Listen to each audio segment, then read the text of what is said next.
Hello YouTube and welcome back. Today's video is a little bit different. It's on a 2003 Silverado I have.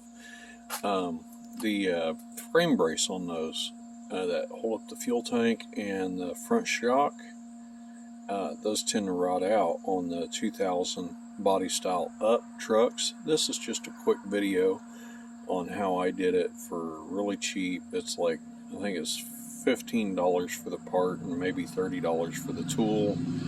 And if you don't have a flux welder, you're looking at $100 for that, but I already had that. The tools I don't include, but I'll flip you around and I'll show you.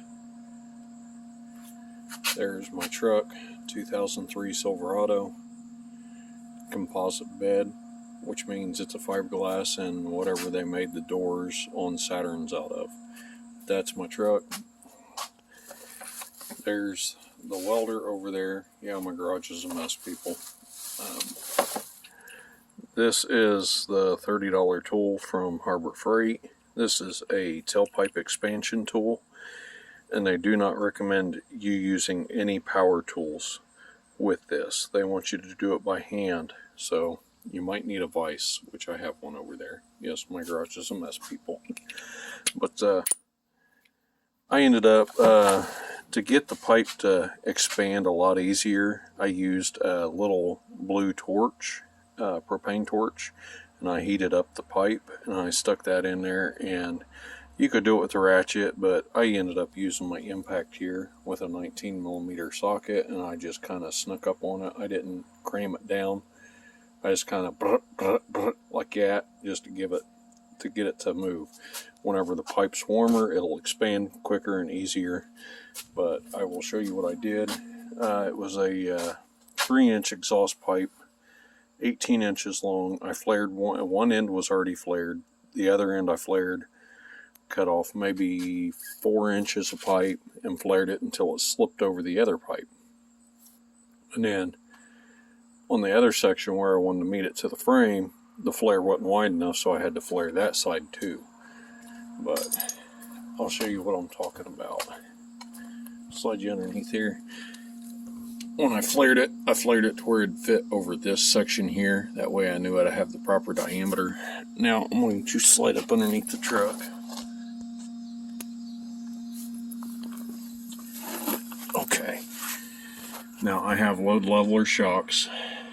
And yes, this is the repaired section. As you can tell, I painted it to protect it. But before I even put this up here, I set it right here, solid against the frame. And I put the shock in. Down here, just set it in, didn't bolt it in or anything, just set it in there. Just where I could get the proper angle. And then after I cut this off of the old piece, which this was totally disconnected. It was so rusted out, it was disconnected. But, sorry. I cleared it and cleaned up this piece, set it up there, marked it, pulled it out, and I marked both sides, and there was a tab on the top up here that I had to weld on too. But I cut all the old rusty metal off of here, tried to get it as clean as I could, because with a flux core you need clean metal, or your welds kind of look like this, look like a bunch of boogers everywhere. But as long as it holds, who cares if it looks like a booger weld. But and then after I did that, I cut the rotted out section here.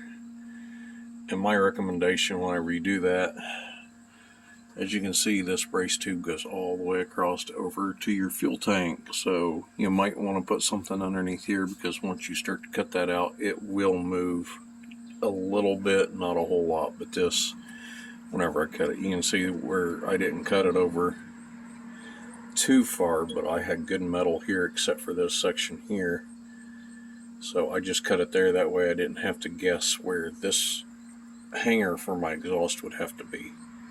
So I cut probably 6 inches out of the tube, the factory tube here. And then when I measured from the frame over to my cut, which was 8 inches, and I cut this tube down to 7 3/4. And this was the slip piece I told you I made to slide over it. And then whenever I had everything right, I think I left about an inch of the original metal here. That way I had enough to weld to. And then whenever I slipped over here, I had about a good, the old pipe comes to about right here. So there's plenty of metal in there to weld this to. Also with flux core, you want to take like a wire brush and really clean up all your rust and scale, because it will not weld that well. And whenever I was welding, I was coming in at an angle because there's a gap here. So I was trying to put the weld rod right in between these two pieces of metal and right here. This is why these look a little bit better. This was cleaner. But I'm not going for aesthetics on the welds as long as they're functional. And as you can tell, I move it. It's not going anywhere. But yeah, this is just a cheap, easy. I think this pipe was in between $13 to $15 at O'Reilly's, 3-inch exhaust tubing. And it's the same inner diameter as what this tube is, the thickness. So it is plenty strong enough to take care of this. I've been driving around a couple days. I just painted this today to prevent the rust, but this is plenty strong enough. And then whenever I do end up doing my cab corners and my rockers, I'm going to pull the bed. I'm going to finish welding everything on the top because I couldn't get to it. Now, if you're going to do this repair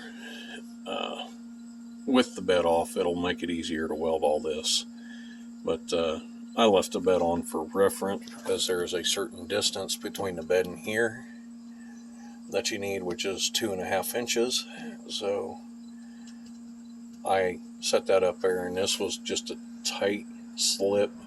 So I had a little bit of room to adjust this to right where I wanted it. And how I got that measurement was I used the measurement over there, which was 2.5 inches. But when I end up doing the cab corners and the rockers, I'm going to finish weld the top of this all the way around. That way it's a good solid repair. Right now it's still solid. I got it about halfway through. It is solid. It ain't moving. It's not going anywhere.